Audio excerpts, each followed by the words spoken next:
আলাইহিস সালাম তার গুনাহগার উম্মতের জন্য দোয়া করতেছে, রব্বি ইন্নাহুন্না আযলালনা কাসীরাম মিনান নাস ফামান তাবিআনি ফাইন্নাহু মিন্নি ওয়া মান আসানি ফাইন্নাকা গফুরুর রহিম।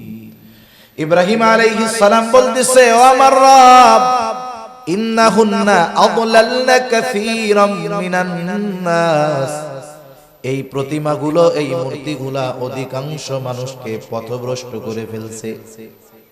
ফামান তাবিআনি ফাইন্নাহু মিন্নি, যে আমার অনুসরণ করেছে, আমার আনুগত্য করেছে, সে তো আমার দলভুক্ত, আমার উম্মত। তবে সবাই তো আমার আনুগত্য প্রকাশ করে নাই। ওয়ামান আসানি, আর যারা আমার নাফরমানি করেছে, ইব্রাহিম